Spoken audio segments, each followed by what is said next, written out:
My name is Emily, and I'm 32. My wedding day was supposed to be perfect with every detail planned from the flowers to the vows.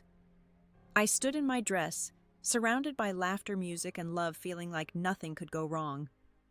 Then I overheard my parents smiling at a guest saying they were keeping our gift money because my sister needed it more. My heart stopped. How could they decide that on my day? Have you ever been blindsided by someone you trusted? Share where you're watching from below. And if this story resonates, please like and subscribe to join me through this journey. The reception was still buzzing with guests twirling on the dance floor and the clink of glasses echoing through the hall. I stood by the dessert table, my hands fidgeting with the lace on my dress, trying to shake off what I'd overheard. My parents' words kept looping in my head, sharp and cold like a splinter I couldn't ignore. I scanned the room, spotting my mom Diane laughing with my aunt near the bar. Her smile looked so genuine it made my stomach twist. How could she act so carefree after saying something like that? I took a deep breath, smoothing my dress, and walked over. The music faded into a dull hum as I approached. "Mom, can we talk for a second?" My voice came out softer than I meant, almost swallowed by the chatter around us. She turned her eyes bright like she hadn't a care in the world. "Of course, honey. What's up?" Her tone was warm, but it felt like a mask. I hesitated, glancing at my aunt, who was sipping her wine and watching us with mild curiosity. "Somewhere private?" I asked, nodding toward a quiet corner near the gift table. She followed, her heels clicking on the hardwood floor. The corner was dimly lit with stacks of wrapped boxes and envelopes piled high, each one a promise from our loved ones for Nathan and me. I turned to face her, my heart pounding. "Mom, I heard you talking to someone earlier." I started, my fingers curling into my palms. "About the gift money. You said you're keeping it for Hannah." "What's going on?" Her smile faltered just for a split second before she waved a hand dismissively.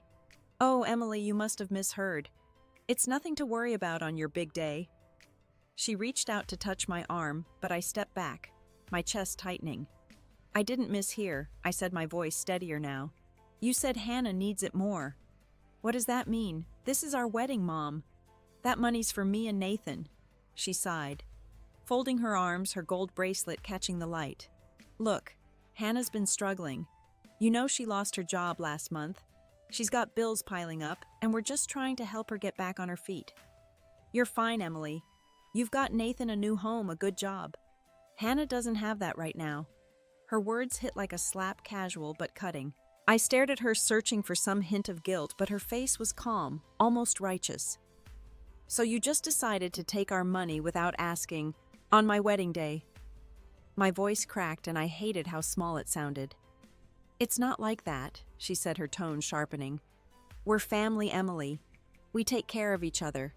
Hannah's in a tough spot, and we thought you'd understand. You've always been so strong, so independent." I blinked, my throat tight. Strong, independent.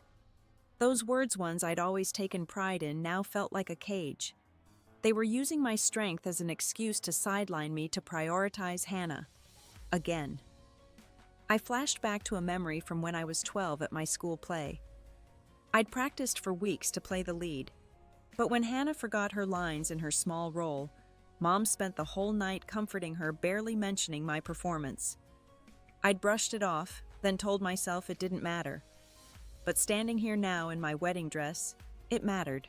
"Mom, this isn't about me being strong," I said, my voice low but firm. "This is about fairness. You can't just decide what's mine, and Nathan's belongs to someone else." She tilted her head, her lips pursing like I was a child throwing a tantrum. "Emily, let's not make a scene. This is your day. Go enjoy it. We'll talk later, okay?" She turned, ready to walk back to the party like the conversation was over. I wanted to grab her arm to make her see how much this hurt, but my feet stayed rooted. A scene. She thought I was the one making this messy. My eyes burned, but I refused to cry, not here, not now. I glanced at the gift table, at the envelopes filled with love and hope for our future, and felt a pang of violation. Those weren't just gifts. They were trust, and my parents were breaking it. As I stood there, Clara, my best friend, weaved through the crowd toward me. Her navy dress swished as she balanced two champagne flutes, her smile fading when she saw my face. You okay? You look like you just saw a ghost. I forced a smile, my hands trembling. I'm fine, I lied, taking a glass from her. Just wedding overwhelm, you know. She raised an eyebrow, not buying it. Uh-huh. Spill. What's going on? Her voice was gentle but insistent, the way it always was when she knew I was hiding something. I shook my head, sipping the champagne, the bubbles sharp against my tongue. It's nothing, Clara. Really? Go dance. I'll catch up in a bit. She hesitated, her eyes searching mine, then nodded slowly. All right, but I'm here when you're ready to talk. Don't make me drag it out of you. She squeezed my hand before heading back to the dance floor, her laughter blending with the music. I watched her go, my mind racing. Clara had her own family drama stories she'd shared over late-night coffee about her dad's favoritism toward her brother. I'd always listened, nodded, offered advice, but now her words echoed in my head. Sometimes family doesn't see you until you make them. I wasn't sure I was ready to make anyone see anything, not yet. But the ache in my chest was growing, a mix of hurt and disbelief that my own mother could dismiss me so easily. I set the glass down, my gaze drifting back to the gift table. The envelopes sat there, innocent and untouched, but they felt tainted now. I wondered how many of them my parents had already mentally redirected to Hannah. The thought made my stomach churn, and I knew I couldn't let this go. Not tonight, not ever. I slipped away from the reception, my heels sinking into the carpet as I headed for the bridal suite upstairs. The noise of the party faded, replaced by a heavy quiet that pressed against my ears. I needed a moment alone somewhere to think, to breathe. The suite was soft lit, with my bouquet resting on a velvet chair, its petals curling slightly at the edges. I caught my reflection in the mirror, my face pale beneath the makeup, my eyes wide with a hurt I couldn't hide. I didn't look like a bride anymore. I looked lost. I sank onto a cushioned bench, smoothing my dress, and pulled my purse from under the vanity. My fingers brushed against a folded photo creased from years of being carried. It was me and Hannah, maybe 7 and 9, grinning at a county fair, cotton candy smeared on our cheeks. We'd been inseparable then, sharing secrets under blankets, promising to always have each other's backs. Looking at it now, my throat tightened. When did that change? When did I become the one who had to understand to step aside? The door creaked and I startled, shoving the photo back into my purse. My dad, Robert, stepped inside, his tie loosened, a glass of whiskey in his hand. There you are, he said, his voice warm but tired. Thought you might be hiding out. Big day, huh? I forced a smile, my hands clenching in my lap. Yeah, big day. I wanted to let it go, to pretend everything was fine, but the words from earlier were burning a hole in me. I couldn't wait. Dad, can I ask you something? He raised an eyebrow, settling into a chair across from me, the ice in his glass clinking. Course, kiddo. What's on your mind? I swallowed, my heart thudding. I heard you and Mom talking about the gift money, about giving it to Hannah. Is that true? Are you really taking it? His face shifted, the easy smile fading into something guarded. He set his glass down, leaning forward, elbows on his knees. Emily, it's not as simple as that. Your sister's in a bad spot. She's got debts, no job, and we're just trying to keep her afloat. We figured you and Nathan are starting out strong, you know. You don't need it like she does. I stared at him, my breath catching. It was one thing to hear it from Mom, but Dad saying it so matter-of-fact made it real. You figured, my voice shook louder than I meant. Dad, that's our money, from our guests for our life. You didn't even ask us. He rubbed his jaw, his eyes flicking to the floor. We didn't want to stress you out on your wedding day. It's just a few thousand to help Hannah out. You'll get it back eventually. A few thousand? I stood my dress, rustling, my hands trembling. You already took it, without telling me, Dad. How could you do that? He held up a hand, his voice firm. Now hold on. This is family, Emily. We make sacrifices. You're married now, you've got Nathan's income, a good future. Hannah's got nothing. We thought you'd be okay with it. I laughed sharp and bitter, surprising myself. Okay with it, Dad? This is my wedding, my day.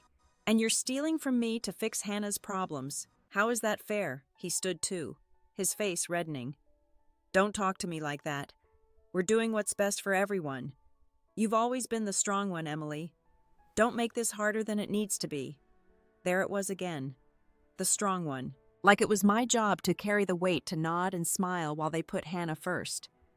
I thought of all the times I'd let it slide when they paid for Hannah's college, but told me to take out loans when they canceled my birthday dinner to bail her out of a bad breakup.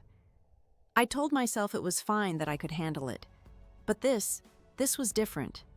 Dad, I'm not making this hard, I said, my voice low, shaking with a fury I hadn't let out before. You are. You and Mom decided my future doesn't matter as much as Hannah's. That's not family. That's not fair. He opened his mouth, then closed it, his shoulders slumping. For a moment I thought he might apologize, might see how much this hurt. But he just picked up his glass and said, "We'll talk about this later. Go back to your party." He walked out the door, clicking shut behind him. I stood there, my breath ragged, the silence swallowing me. My eyes fell on the bouquet, its ribbons tangled, and I felt a surge of something I couldn't name. Anger, yes, but also a deep, aching sadness. I'd spent my whole life trying to be the good daughter, the one who didn't make waves. But now, standing in this room, I realized they'd never really seen me. Not the way they saw Hannah. My phone buzzed in my purse, pulling me out of my thoughts. A text from Nathan. "Where are you? Miss my wife?" I smiled faintly, my heart warming at his words, but it wasn't enough to dull the pain. I slipped the phone back, my gaze drifting to the mirror again. The woman staring back looked different now, not just hurt but determined. I couldn't let this go. Not anymore. As I left the suite, the sounds of the party drifted up the stairs. Laughter music, the clatter of plates. But outside, I caught snippets of conversation from guests lingering near the entrance. "Diane and Robert are so generous," one said, "always helping their girls." I froze, my stomach twisting. They didn't know. None of them did. And that made it worse, like I was carrying this betrayal alone, invisible in my own story. The morning after the wedding, I woke up in our hotel room, the sunlight slicing through the curtains like a reminder of the day I was supposed to be basking in. Nathan was still asleep, his arm draped over the pillow, his steady breathing the only calm thing in the room. I slipped out of bed, my bare feet cold against the hardwood, and stood by the window staring at the city below. My wedding dress hung in the corner, a ghost of yesterday's joy, now heavy with the weight of what I'd learned. My parents' betrayal wasn't just words anymore. It was real, and it was sitting in my chest like a stone. I grabbed my phone from the nightstand, my fingers hovering over Hannah's number. Maybe she could explain, maybe she'd tell me she didn't know that this was all a mistake. But deep down, I knew better. I'd seen her face at family dinners, the way she leaned into Mom's sympathy, the way Dad always softened when she spoke. Still, I needed to hear it from her. I needed something to make sense. Nathan stirred, blinking awake. "Morning, beautiful," he mumbled, his voice thick with sleep. He propped himself up, frowning when he saw my face. "What's wrong? You look like you didn't sleep." I sat on the edge of the bed, clutching my phone. "I can't stop thinking about it, Nathan. What they did. I need to talk to Hannah. I need to know why." He reached for my hand, his touch warm and grounding. I'm pissed too, but maybe wait until we're back from the honeymoon. You don't need this stress right now." I shook my head, my jaw tight. "I can't wait. It's eating me up. If I don't do this now, I'll just keep imagining worse things." I stood pacing to the window again, my reflection faint in the glass. "They took our money, Nathan. Our future. And they didn't even blink." He sighed, running a hand through his hair. "All right, but I'm here, okay? Whatever you need." His support steadied me, but it couldn't erase the anger simmering under my skin. I dialed Hannah's number, my heart pounding as it rang. She picked up on the third ring, her voice groggy. It's early. Everything okay?" I gripped the phone, my knuckles whitening. "No, Hannah, it's not. I heard Mom and Dad last night. They're taking the wedding gift money for you. Did you know about this? There was a pause long enough to make my stomach twist. Look, I didn't ask them to, she said finally, her tone defensive. They just told me they were helping out. I'm in a bad spot, Em. You know that. I laughed sharp and hollow, startling myself. Helping out Hannah. That's my money. Nathan's and mine. From our guests. You didn't think to tell them no. To tell me. It's not like I planned this, she snapped, her voice rising. I'm drowning in debt. I lost my job. What was I supposed to do? Say no to Mom and Dad when they offered to help? You've got everything, Emily. A husband, a house, a career. I've got nothing. Her words cut deep, not because they were true, but because they weren't. I'd worked for everything, late nights at the office, student loans, I was still paying off a mortgage we'd scraped together. But to her, to them, I was just the one who didn't need saving. That's not fair, I said, my voice shaking. You don't get to decide what I have or don't have. You knew Hannah. You knew, and you let them do it.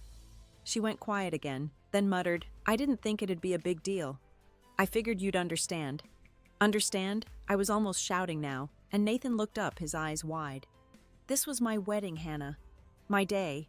And you all just took it. I hung up before she could respond, my hands trembling as I tossed the phone onto the bed. I pressed my palms to my eyes, trying to stop the tears, but they came anyway, hot and silent. Nathan was beside me in an instant, pulling me into his arms. Hey, it's okay, he murmured, his hand rubbing slow circles on my back. We'll figure this out. They can't just do this. But it wasn't okay. Hannah's words kept echoing her entitlement, her assumption that I'd just roll over because I always had. I pulled away, wiping my face. She knew Nathan. She knew, and she didn't care. None of them did. He nodded, his jaw tight. I'm not letting this go, Em. They don't get to walk all over you like this. He hesitated, then added, You know, my parents mentioned something a while back about how your mom always seemed to favor Hannah. I didn't think much of it then, but now, I froze, my heart sinking. They said that the idea that other people had noticed that this wasn't just in my head made it worse somehow. It wasn't just a moment of bad judgment. It was a pattern, one I'd been too close to see clearly. I thought of all the times I'd made excuses for them, Mom's extra calls to check on Hannah, Dad's quick loans for her car repairs, the way they'd light up when she walked in. I'd told myself it was just love, not preference. But now, standing here, I couldn't lie to myself anymore. My phone buzzed again, a text from Rachel, Nathan's sister. Congrats again, you two. You looked stunning yesterday. Call me if you need a post-wedding vent.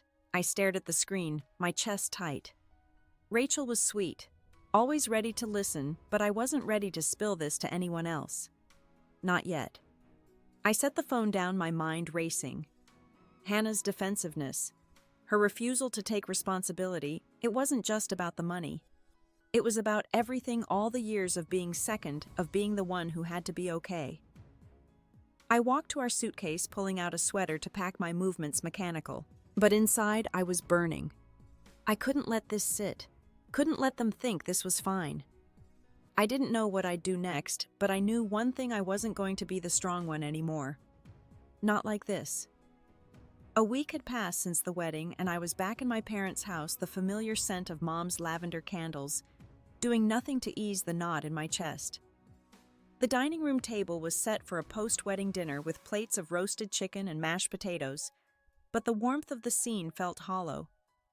I sat across from Nathan, my fingers tracing the edge of my water glass, while Mom bustled in the kitchen and Dad flipped through a newspaper at the head of the table. Everything looked normal, but it wasn't. Not after what they'd done. I'd spent the week replaying Hannah's words, her casual entitlement, and the way Nathan's parents had seen this coming. I'd tried to focus on packing for our honeymoon, on the life Nathan and I were building, but the hurt kept clawing its way back. Tonight I couldn't avoid it anymore. I needed answers, not deflections. I needed them to see me. Food's ready. Mom called, setting a bowl of green beans on the table. Her smile was bright, like we were just a happy family catching up. She sat next to Dad, smoothing her apron. So, Emily, tell us about the honeymoon plans. Where are you two headed? I glanced at Nathan, his jaw tight, his eyes urging me to stay calm. But I couldn't play along. Actually, Mom, I need to talk about something else. My voice was steady, but my heart was racing. The gift money. I want to know exactly what's going on. Mom's smile froze her hands, pausing over the serving spoon. Dad lowered his paper, his brow furrowing. Emily, we talked about this, he said, his tone clipped. Let's not ruin dinner. No, we didn't talk, I said, leaning forward, my hands flat on the table. You told me you took it. You didn't ask. You didn't explain. I want to know how much and why you thought it was okay to do that without telling me. Mom sighed, exchanging a look with Dad that made my stomach twist. Honey, we didn't want to upset you, she said, her voice soft like she was soothing a child. It's about $10,000. Hannah's debts were piling up and we had to step in. You and Nathan are doing so well we figured you wouldn't miss it. $10,000. The number hit me like a punch, stealing my breath. I pictured the envelopes on the gift table, each one filled with love and hope from our friends and family, now funneled into Hannah's mess. You figured, I said, my voice rising. That's our money, Mom. For our home, our future. You had no right. Dad slammed his paper down, making the glasses rattle. Enough, Emily. You're acting like we stole from you. We're helping your sister. You've got Nathan's income, a stable life. Hannah's got nothing. You want her on the street? His words stung sharp and accusing, like I was the one being unreasonable. I felt Nathan's hand on my knee steadying me, but it wasn't enough to stop the anger flooding my chest. This isn't about Hannah being on the street, I said, my voice trembling. It's about you deciding what's mine doesn't matter. You didn't even ask me, Dad. You didn't care. Mom's eyes narrowed, her voice sharp now. You're being selfish, Emily. You've always had it together, always been fine. Hannah needs us. You don't. Why can't you see that, selfish? The words sliced through me, leaving a raw, aching wound. I'd spent my life trying to be the daughter they could rely on, the one who didn't need fixing, and now they were throwing it in my face. I opened my mouth to respond, but the front door opened and Hannah walked in, her purse slung over her shoulder. Her face flushed like she'd rushed over. Am I late? She asked, then froze, sensing the tension. Her eyes flicked between us, landing on me. What's going on? I stood my chair, scraping the floor. What's going on is Mom and Dad took $10,000 from my wedding gifts for you. And you knew Hannah. You let them.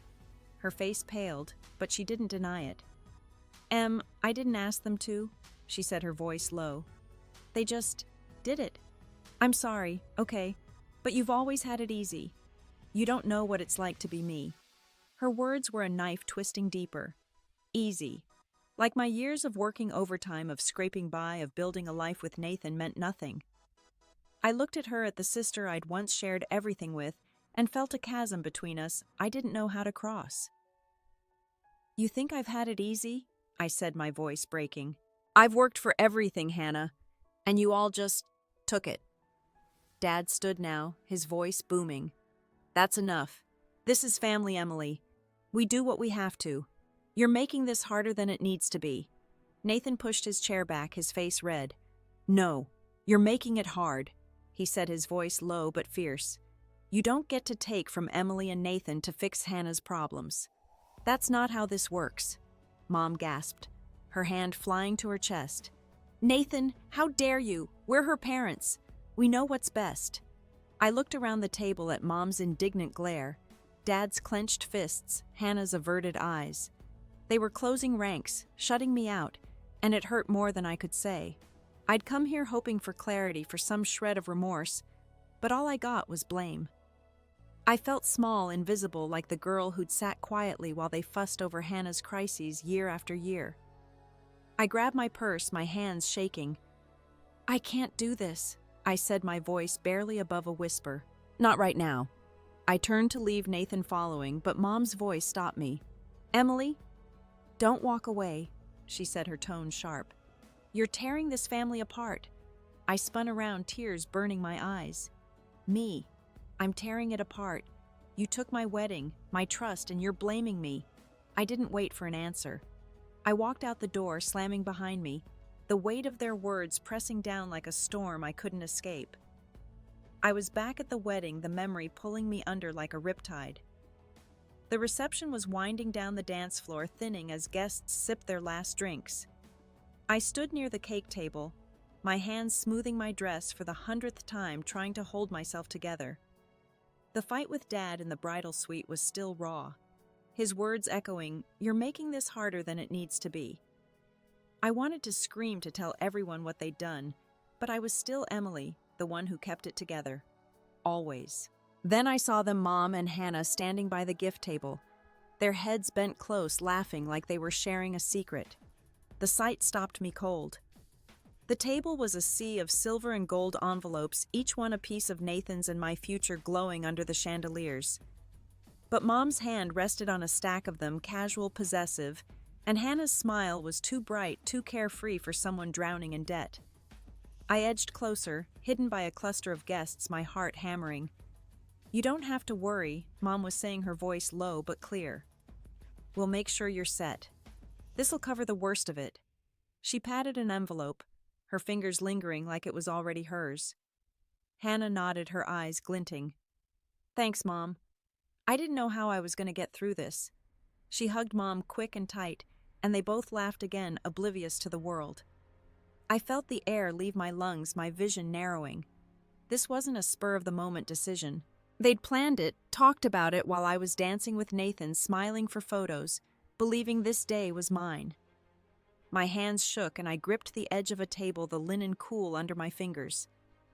I wanted to march over to rip those envelopes from Mom's hands, to demand why they thought they could rewrite my life. But my feet wouldn't move. I was frozen, caught between rage and a crushing sadness I couldn't name. Clara appeared at my side, her perfume sharp and familiar, her voice soft. "Em, you're shaking. What's wrong?" She followed my gaze, her eyes narrowing as she saw Mom and Hannah. "Is this about what you mentioned earlier? Your parents?" I swallowed, my throat tight. "They're taking the gift money," I whispered, my voice barely audible. "For Hannah." I just heard them. "They're acting like it's already done." Clara's face hardened, her hand gripping my arm. "They what?" "That's your money, Emily. Yours and Nathan's. They can't do that." She paused, her eyes searching mine. "You're not going to let this slide, are you?" Her words hit me, stirring something deep. Clara had her own scars. Her dad had bailed on her family years ago, leaving her mom to scrape by. She'd told me once over wine at her apartment how she'd confronted him, how it hurt, but set her free. "You have to make them see you," she'd said. Now standing here, her words were a spark in the fog of my hurt. "I don't know what to do," I admitted, my voice cracking. "I want to stop them, but they're my family, Clara. What if I make it worse?" She squeezed my arm, her voice fierce. "Worse than this, Em, they're stealing from you. On your wedding day. You don't have to be the good girl right now. You get to be angry. Angry." The word felt foreign, like a language I'd forgotten. I'd spent so long swallowing my feelings, smoothing things over, being the daughter who didn't cause trouble. But as I watched Mom slip an envelope into her purse, something inside me snapped. That envelope had a ribbon tied around it, a tiny card attached that read, "For Emily and Nathan's future." I'd seen it earlier when Aunt Linda handed it to me, her eyes misty as she hugged me. Now it was in Mom's purse, like it meant nothing. I took a step forward, my heart pounding so loud I thought it might drown out the music. Clara stayed close, her presence steadying me. "I'm right here," she whispered. "Whatever you do, I've got you." But before I could reach them, I caught sight of Nathan across the room, talking to his mom, Patricia. She was gesturing toward the gift table, her brow furrowed, her voice low but sharp. "Why is Diane handling all the gifts?" she said, loud enough for me to hear. "That's not normal, Nathan. Those are for you and Emily." Nathan's head turned, his eyes locking on Mom and Hannah. His face changed, a mix of confusion and anger I'd never seen before. He started toward them, his strides purposeful, and my stomach lurched. I didn't know what he was going to do, but I knew it was going to change everything. I wanted to call out to stop him, to keep this private, but part of me, the part that was breaking, wanted him to do it. To make them see what they'd done. I followed my heels, clicking, my breath shallow. The room felt smaller, the lights too bright, the laughter too loud. Mom and Hannah were still by the table, oblivious, sorting through envelopes like they were balancing a checkbook. Nathan reached them first, his voice calm but edged with steel. "Diane, can we talk for a second?" Mom looked up, startled, her smile faltering. "Of course, Nathan. What's up?" Hannah stepped back, her eyes flicking to me as I approached, and I saw a flash of something, guilt maybe, or fear. I stopped beside Nathan, my hands clenched, my heart a drumbeat in my chest. The guests nearby were starting to notice their conversations, quieting, their eyes darting our way. I wanted to disappear, to pull us all back into the shadows, but there was no going back now. Whatever was about to happen, it was going to break something wide open, and I wasn't sure I was ready for the pieces to fall. Nathan stood tall, his shoulders squared, but his voice stayed low, cutting through the hum of the reception. "Diane, I need you to explain why you're sorting through our gift envelopes like they belong to you." His words were measured, but they landed like a stone in still water, rippling through the nearby guests. Heads turned, conversations hushed, and I felt the air tighten around us. Mom's face flushed, her hand hovering over the table as if caught mid-act. "Nathan, I'm just organizing them," she said, her voice high and forced. "Someone has to keep things in order." She laughed, a brittle sound, glancing at Hannah for support. Hannah shifted, her eyes darting to the floor, her fingers twisting the strap of her purse. "Yeah, it's no big deal," she mumbled, but her voice lacked conviction, and I saw a guest nearby raise an eyebrow, whispering to her partner. I stepped closer, my hands trembling, my voice barely steady. "It's not organizing, Mom. You told Hannah you're giving her the money. Our money. From our wedding."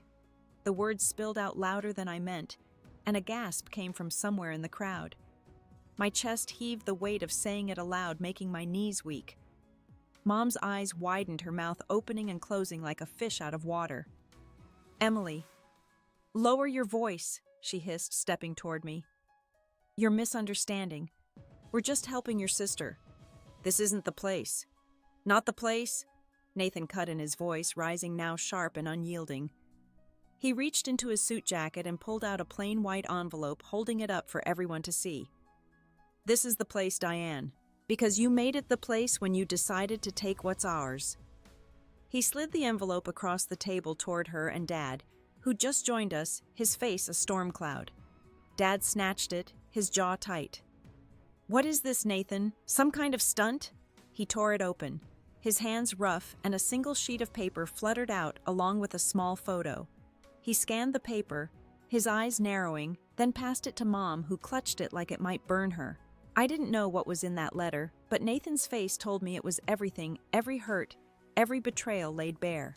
My heart pounded, a mix of fear and awe at his boldness. The guests were openly staring now, some leaning in, others stepping back the room, a tangle of curiosity and discomfort.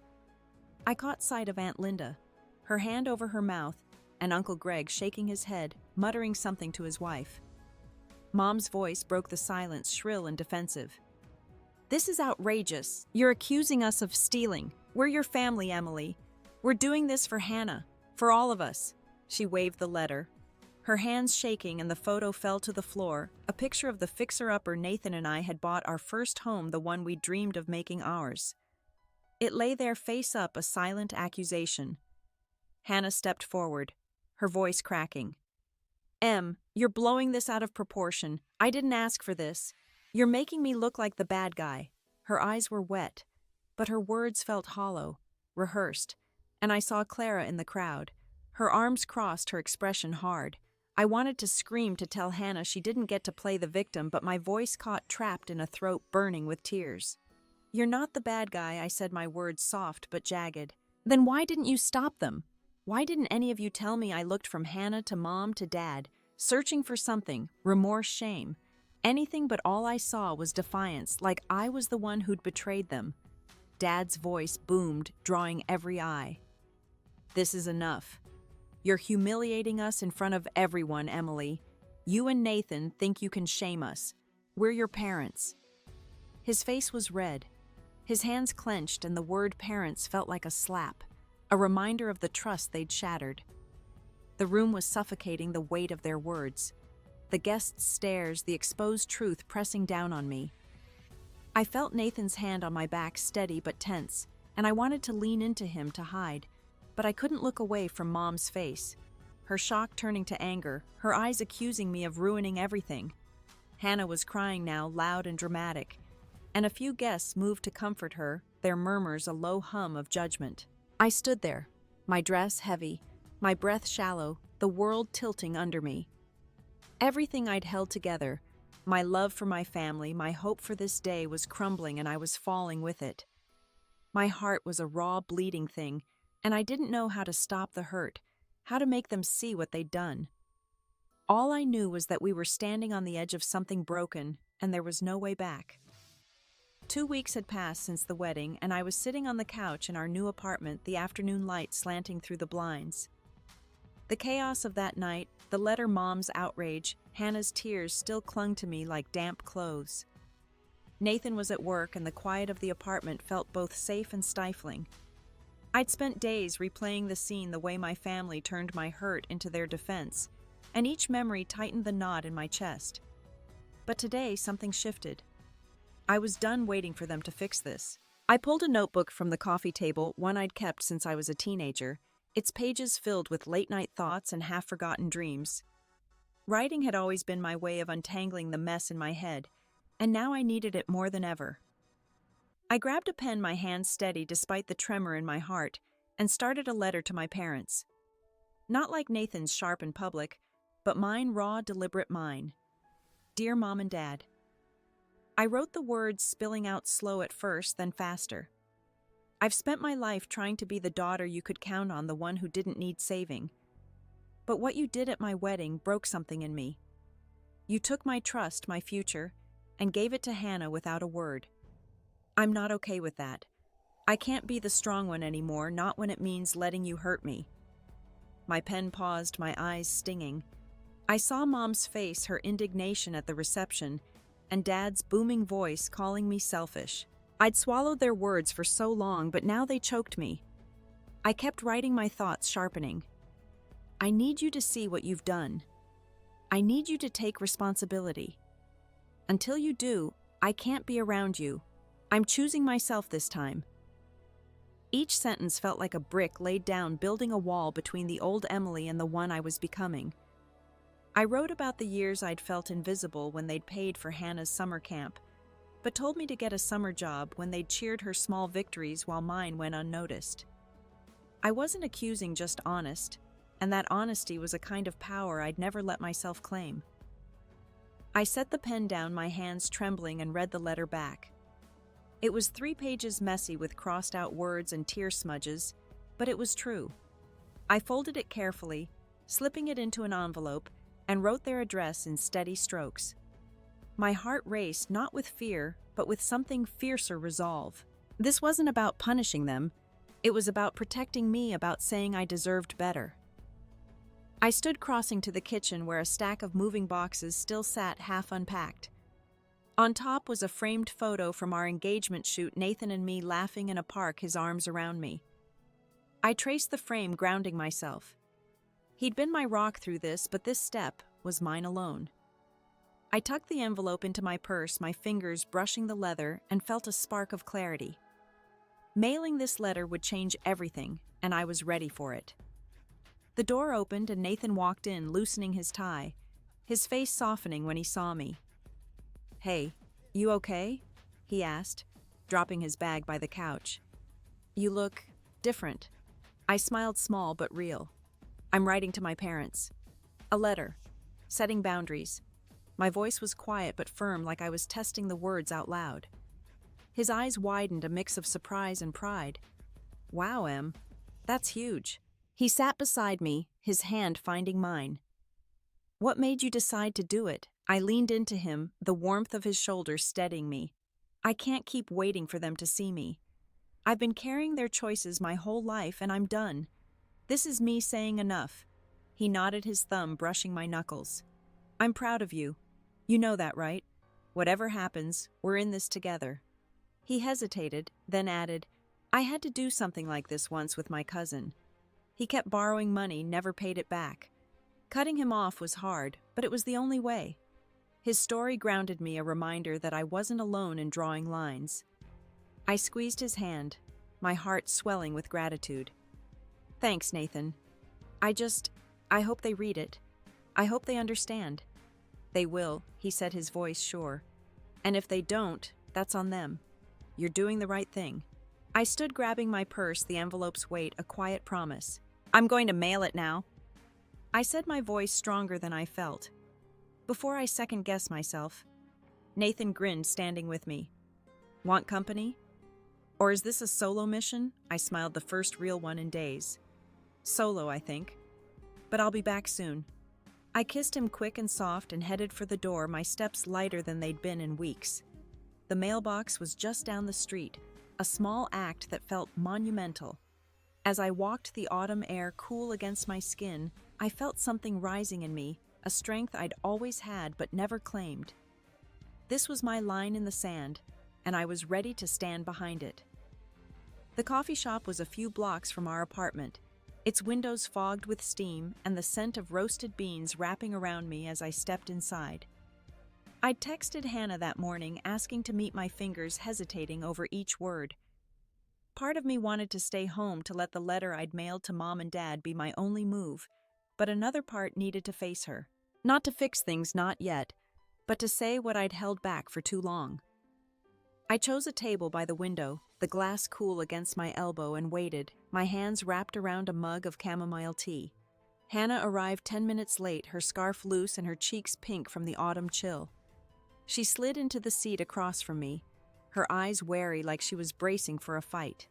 Hey, she said, her voice soft, almost cautious. Thanks for meeting me. I nodded, my fingers tightening around the mug. I needed to talk, Hannah, face to face. My voice was calm, but inside I was a storm of nerves and resolve.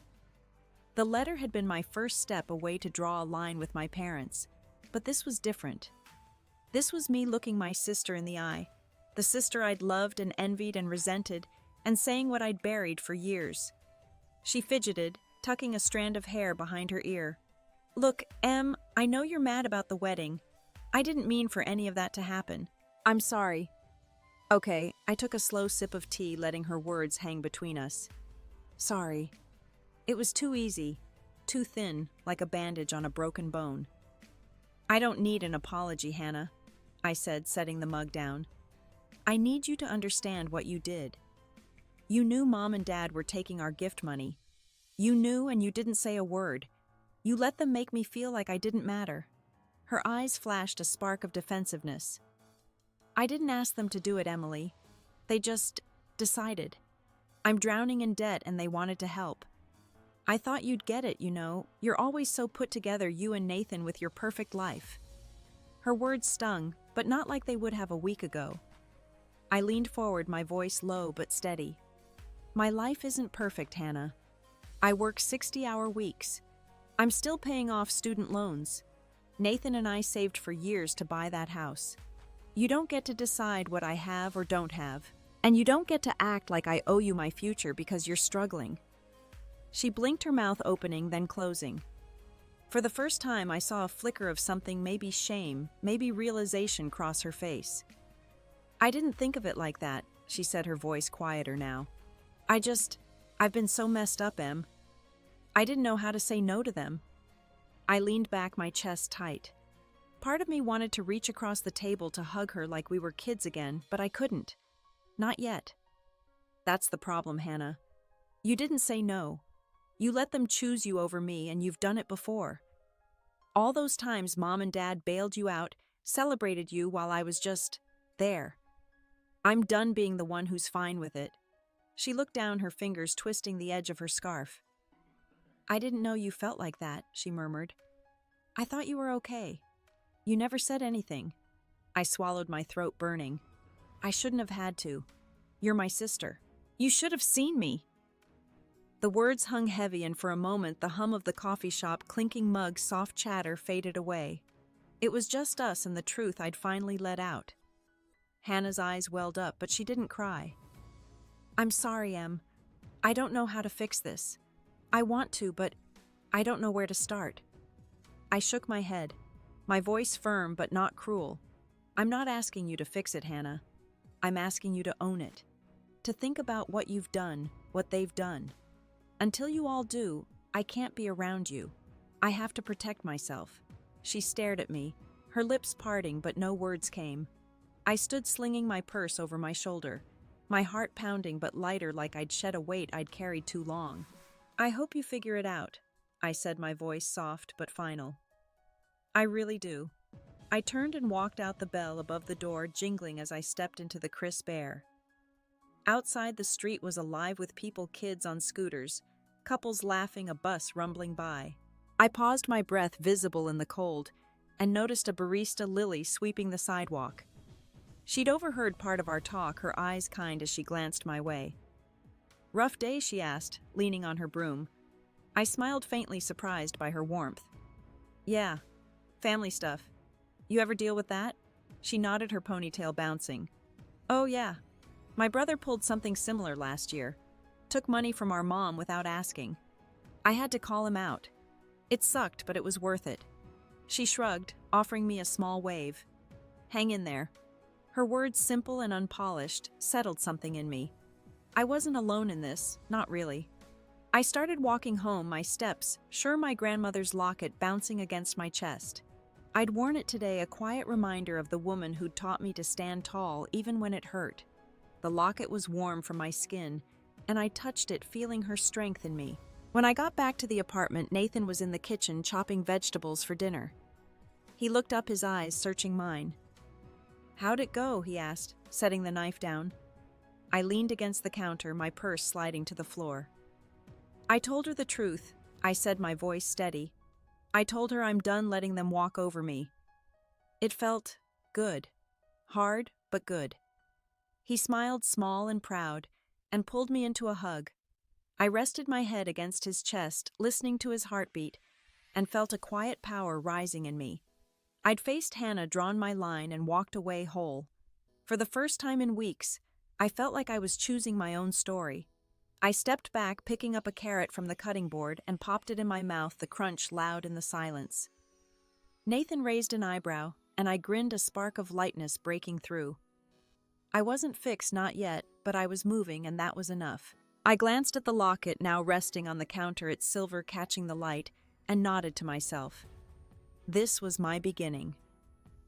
3 months had passed since I mailed the letter and faced Hannah at the coffee shop, and the silence from my family was louder than I'd expected. I sat at my desk at work, the hum of the office around me, phones ringing, keyboards clacking, feeling like a distant echo. My computer screen glowed with spreadsheets, but my mind was elsewhere, tangled in the aftermath of my choices. I'd drawn a line, and now I was living on the other side of it in a quiet I wasn't sure how to navigate. I'd hoped for something, a call, a letter, even an angry text from mom or dad, anything to show they'd read my words, felt their weight. But nothing came. Not a word. The absence was a heavy thing settling into my bones, making me question if I'd pushed too hard. Had I been too harsh, too final? I shook the thought away, focusing on the numbers on my screen, but it lingered, a shadow I couldn't outrun. At lunch, I slipped out to the break room, pouring coffee into a chipped mug. Sarah, my coworker, was there, flipping through a magazine, her glasses perched on her nose. She glanced up, her smile warm but curious. You've been quiet lately, Emily. Everything okay? I hesitated, stirring cream into my coffee, the spoon clinking softly. Sarah was kind, always ready with a story or a laugh, but we'd never talked about anything too deep. Still, something in her eyes made me want to open up. It's family stuff, I said, sitting across from her. I had a falling out with my parents and my sister. I set some boundaries, and now they're not talking to me. She nodded, closing the magazine, her face softening. That's rough. I went through something like that with my mom a few years back. I told her I needed space after she kept meddling in my life. She didn't speak to me for 6 months. It hurt, but it was the only way to make her see I was serious. I leaned forward, surprised by how much her story mirrored mine. How did you handle the silence? I asked, my voice quieter than I meant. It's like I did the right thing, but it still feels wrong. Sarah sipped her coffee, thoughtful. It's hard at first. You feel guilty like you're the one who broke everything. But you didn't. You just stopped carrying their mess. Give it time. They'll either come around or they won't, but you'll be okay either way. Her words settled into me, steadying something I hadn't realized was shaking. I nodded, managing a small smile. Thanks, Sarah. That helps. I stood my coffee untouched and headed back to my desk, her story replaying in my mind. It wasn't an answer, and it was a reminder that I wasn't alone, that others had walked this path and come out stronger. Later that afternoon, my phone buzzed with a text from Clara. Heard from my mom that Diane's been telling people you're ungrateful, saying you overreacted at the wedding. Just a heads up. You okay? I stared at the screen, my stomach twisting. Ungrateful. The word was a knife sharp and familiar. But this time, it wasn't just Mom's voice in my head. It was her spreading it, reshaping the story to make me the villain. I set the phone down, my hands cold, and leaned back in my chair, the office noise fading to a dull roar. I shouldn't have been surprised, but it hurt all the same. I'd poured my heart into that letter, laid bare years of feeling overlooked, and instead of facing it, Mom was rewriting the narrative. I pictured her at book club or church, her voice soft with faint sadness, telling everyone how I'd shamed them, how I'd turned my back on family. The thought made my chest ache, not just for me, but for the truth she was burying. I opened a drawer and pulled out a small notebook, not the one from home, but a new one I'd started at work. A place to jot down thoughts when the day got heavy. I wrote a single line, "They don't get to define me." It was simple, almost childish, but it anchored me. I'd spent so long letting their view of me, strong, independent, the one who didn't need help, shape how I moved through the world. No more. That evening I stopped by the bank on my way home, a brick building with flickering fluorescent lights. I'd been meaning to do this for weeks, but today felt right. I sat with a banker, a young woman named Tara, and opened a savings account for Nathan and me, separate from our joint checking, a small nest egg for our future. "What's the goal for this one?" Tara asked, her pen poised over the paperwork. I smiled, my fingers brushing the edge of the table. "A fresh start," I said. "Something just for us." She nodded, no questions asked, and as I signed the forms, I felt a quiet victory. This account wasn't about the money they'd taken. It was about reclaiming what was mine, building something they couldn't touch. When I got home, Nathan was on the couch scrolling through his phone, a bowl of popcorn in his lap. He looked up, his eyes narrowing. "You look determined," he said, setting the bowl aside. "What's up?" I dropped my bag by the door, kicking off my shoes. "I opened a savings account today," I said, sitting beside him. "For us. And Clara told me Mom's been talking, saying I'm ungrateful. It hurts, but I'm not letting it stop me." He frowned, his hand finding mine. "She's what that's low even for her." He paused, his voice softening. "My parents keep asking if we should reach out, try to fix things. I told them no, not until your parents own up.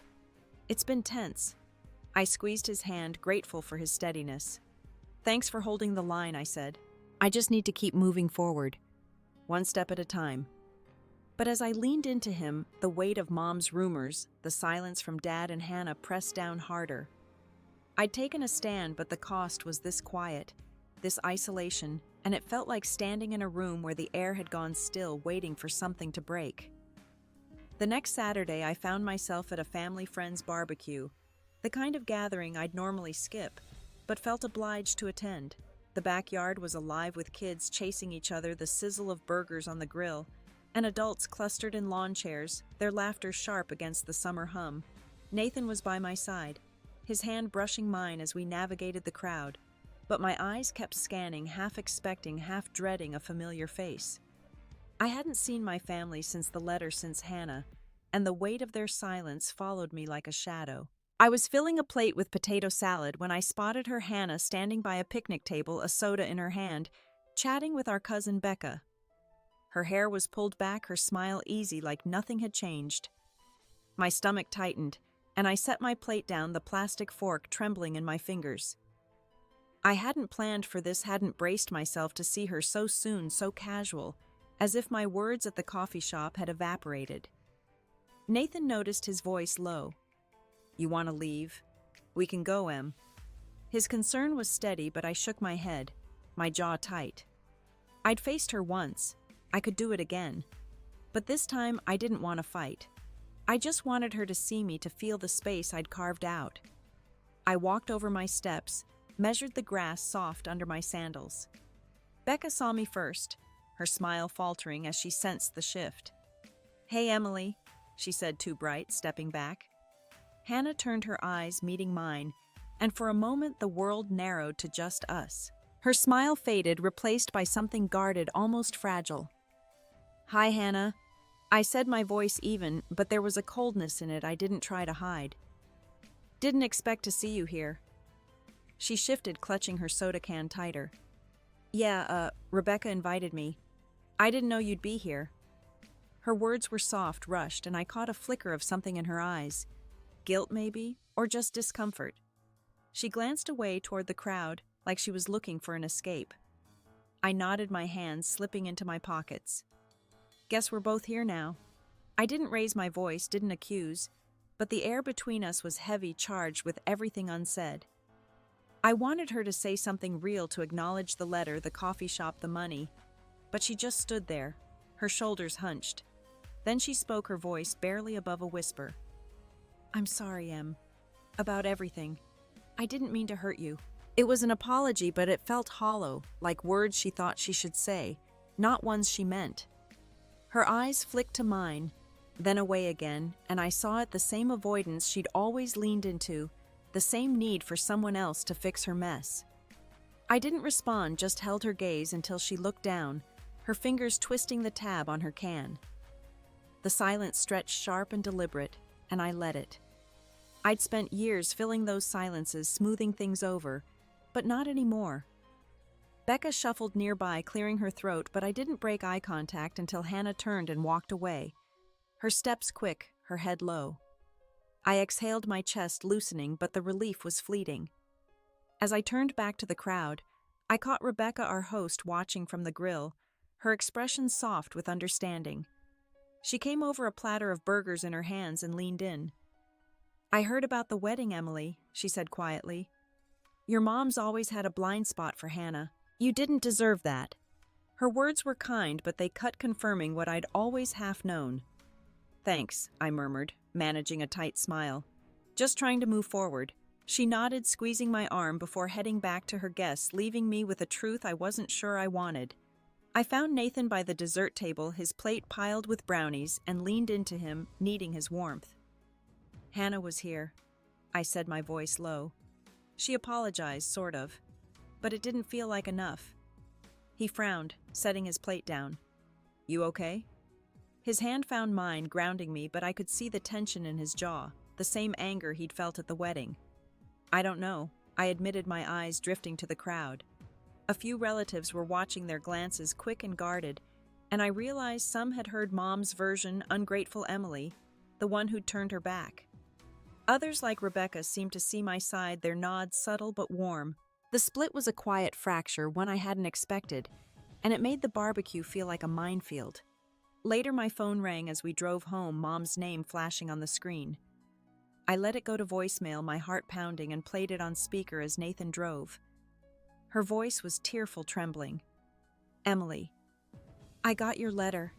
I can't believe you'd cut us off like this. We're your family. Please call me back."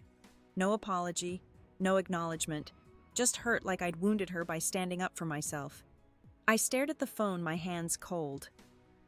Nathan's grip tight on the wheel. I'd hoped for something different, some sign they'd heard me, but this was just more of the same guilt deflection, a demand for me to bend. I deleted the message, my fingers steady, but inside I felt like I was sinking, the weight of their refusal pulling me down. I leaned my head against the window, the glass cool against my skin, and closed my eyes, letting the silence swallow me whole. 6 months after the wedding, I sat on the floor of our living room, surrounded by unpacked boxes and the soft glow of a single lamp. The apartment was starting to feel like home, with our books on the shelves and a rug we'd picked out at a flea market. Nathan was at a late meeting, and the quiet wrapped around me, not heavy like before, but gentle, like a hand on my shoulder.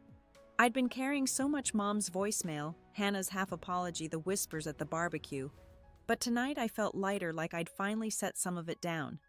I pulled a shoebox from a stack, one I'd tucked away during the move. Inside were mementos from years ago, concert tickets, a Polaroid of me and Nathan at a carnival, a tiny keychain from my first job. I sifted through them, my fingers lingering on a folded piece of construction paper faded to a soft blue. It was a card I'd made for my grandmother when I was 10, covered in glitter and lopsided hearts. "Love you forever," I'd scrawled inside. She'd kept it on her nightstand until she passed, and holding it now, I felt her warmth, her quiet strength, like she was still here. I leaned back against the couch, the card in my lap, and let my mind wander. I'd spent so long fighting to be seen by Mom, Dad, Hannah, that I'd forgotten what it felt like to just be. Grandma had seen me not as the strong one or the good daughter, but as me, messy and whole.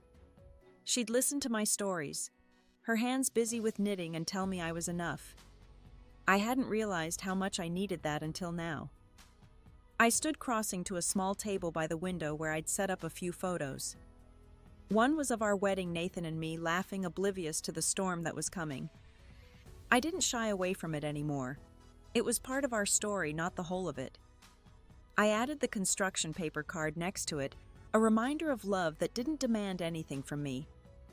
The act felt small, but it steadied me like planting a seed in soil I'd worked hard to tend. My journal lay open on the coffee table, its pages filled with thoughts from the past few months.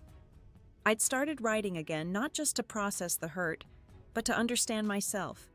I picked it up, settling back on the floor, and flipped to a blank page. "I'm learning to let go." I wrote, the pen gliding smooth. Not of my family, not completely, but of the need to make them see me. I'm enough for myself, and that's a start.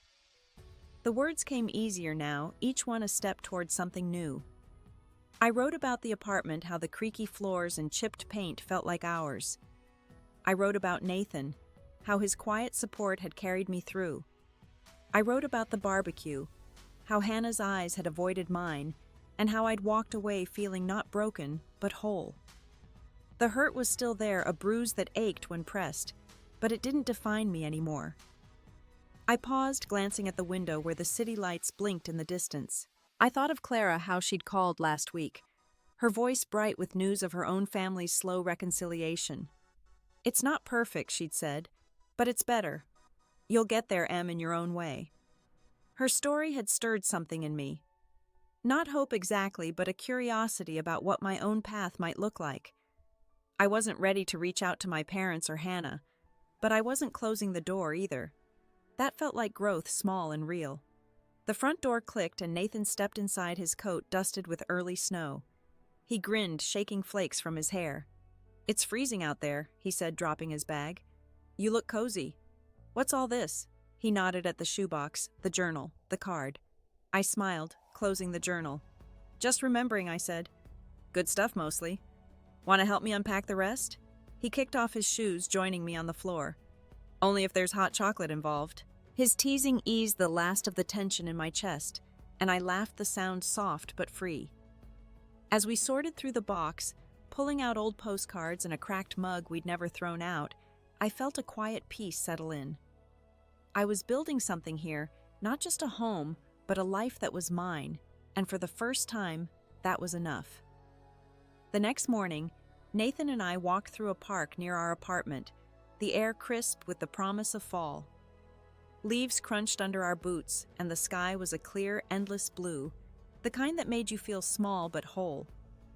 We'd started these walks a few weeks ago, a quiet ritual to steal moments from our busy days, and today, with the world so still, I felt ready to let something go. Not the hurt, not entirely, but the need to carry it so close. We stopped by a wooden bench, its paint chipped from years of weather, and sat, our knees touching. Nathan pulled a thermos from his backpack, pouring hot cider into 2 mugs. The steam curled upward, and I wrapped my hands around mine, savoring the warmth. "You've been quiet today," he said, his voice gentle, his eyes searching mine. "Good quiet, or thinking quiet?" I smiled. leaning my head back to catch the sunlight. Thinking quiet. But the good kind, I think. I took a sip, the cider sweet and sharp, and let my gaze drift to a pair of kids chasing a kite across the grass. Their laughter was bright, unburdened, and for a moment I envied it. But only for a moment. My purse sat beside me, a small envelope tucked inside, one I'd found in the mail yesterday. It was from Dad, a single page, his handwriting uneven like he'd written it in a rush. "Emily," it began. "I've been thinking about your letter. I didn't realize how much we hurt you. I'm not good at this, but I'm sorry. I want to talk when you're ready." No promises, no full apology, just a crack in the wall he'd built. I'd read it 3 times last night, each word a weight and a release, but I hadn't answered.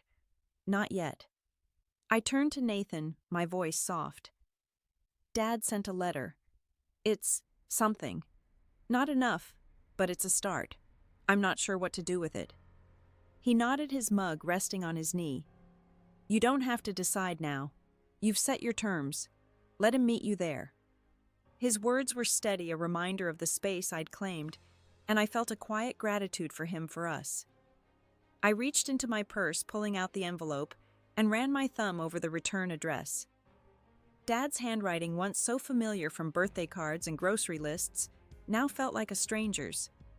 I didn't open it, didn't need to reread it. Instead, I tucked it back, a decision to let it rest, to let myself rest. "I'm not closing the door." I said more to myself than to Nathan. But I'm not running to open it either. I need to live for me right now. He squeezed my hand, his smile small but warm. "That's my girl." He leaned back, sipping his cider, and we sat in silence, watching the kite dip and soar, its colors vivid against the sky.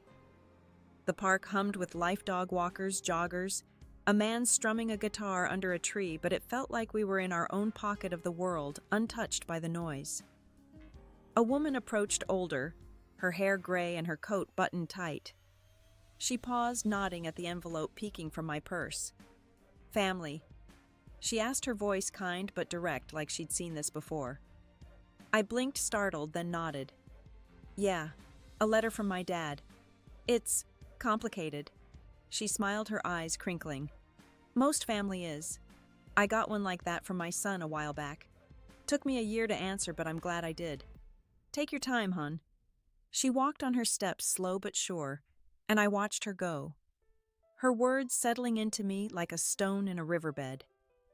I looked down at my hands, at the scarf I'd wrapped around my neck, one Grandma had knitted years ago, its stitches loose but strong. It was a piece of her I carried, a reminder that love didn't have to hurt. I'd spent so long chasing my family's approval, trying to fit their idea of me, but sitting here with Nathan's warmth beside me and the world moving on, I felt a shift. I wasn't that girl anymore, the one who needed their validation to feel whole. I stood brushing leaves from my coat and held out my hand to Nathan. Ready to keep going, I asked, my voice light but sure. He took my hand, standing with me, and we walked on the path, curving toward a pond that glinted in the distance. My steps were steady, my heart quiet, and as the wind lifted my scarf, I felt a stillness I hadn't known I was searching for. I was here now, and that was enough. A year had passed since the wedding, and I was in our kitchen, the morning light spilling across the counter as I kneaded dough for cinnamon rolls. The apartment smelled of yeast and sugar, a warmth that felt like a hug. Nathan was still asleep, his soft snores drifting from the bedroom, and I moved quietly, savoring the stillness. This was our first anniversary, and we'd planned a small party tonight, just a few friends, a playlist of our favorite songs, and these rolls, my attempt at a tradition. I smiled, dusting flour from my hands, feeling more at home in my skin than I had in a long time. I'd changed in ways I hadn't expected. Not big flashy ways, but small steady ones, like the way I'd started baking on weekends, finding comfort in measuring flour and watching dough rise. It was something I did for me, not to prove anything, and each loaf or tray felt like a quiet victory. I'd also taken up running, not fast or far, but enough to feel my heartbeat, to remind myself I was here, moving forward. These habits weren't grand, but they were mine, pieces of a life I was building without the weight of old expectations. I paused, rolling the dough flat, and glanced at a small frame on the windowsill. It held a sketch I'd drawn a few months ago, a simple outline of a tree with roots deep in the ground. I'd started sketching again, a hobby from my teens I'd let slip, and this tree was my way of seeing myself rooted, growing even after storms. I didn't show the sketches to anyone, not even Nathan, but they were a language I spoke to myself, a way to map the person I was becoming. The phone buzzed on the counter, a text from Clara. "Can't wait for tonight." Bringing wine and my terrible dance moves. I laughed, typing a quick reply, grateful for her friendship, for the way she'd stood by me through everything. She'd been the first to call after the wedding, checking in, listening without judgment, and her presence had been a lifeline. I thought of her now, of how she'd rebuilt her own family ties, and it gave me a quiet hope, not for the same outcome, but for the possibility of something new. I'd heard bits about my family through others. Clara mentioned Hannah had started therapy, working through her debts and her choices. Mom and Dad were seeing a counselor too, something I never thought they'd do. I didn't know the details and I didn't ask, but the news settled in me like a soft rain, not erasing the hurt, but softening its edges. I hadn't reached out since Dad's letter, and they hadn't pushed, but the silence wasn't as heavy anymore. It was just there, a space I could live with. I spread cinnamon and sugar over the dough, my hands steady, and thought about the woman I'd been a year ago, angry, broken, desperate for my family to see me. I didn't blame her. She'd done what she could with the pain she carried. But now, rolling the dough into tight spirals, I felt a distance from her. Not cold, but kind. Like I'd taken her hand and led her somewhere safer. I'd learned to choose myself, not out of spite, but out of necessity, and that choice had reshaped me. The oven beeped, preheated and ready, and I slid the tray inside, setting a timer. I leaned against the counter, wiping my hands on a towel, and looked out the window at the street below. A neighbor walked her dog, a jogger passed with earbuds in, and the world moved on, simple and steady. I breathed in slow and deep, the ache of the past still there, but quieter, like a song. Heart, but didn't need to sing anymore. The party started as the sun dipped low, casting a golden glow through our windows. Clara arrived first, her arms full of wine bottles and a grin that lit up the room. Nathan's parents, Patricia and Greg, followed, their voices warm with stories of their own early marriage. A few neighbors joined their laughter, mingling with the music, a soft jazz playlist that made the air feel alive. I moved through the crowd, refilling glasses, passing out plates of cinnamon rolls, and for the first time in a year, I felt unburdened, like I was exactly where I was meant to be. I caught Nathan's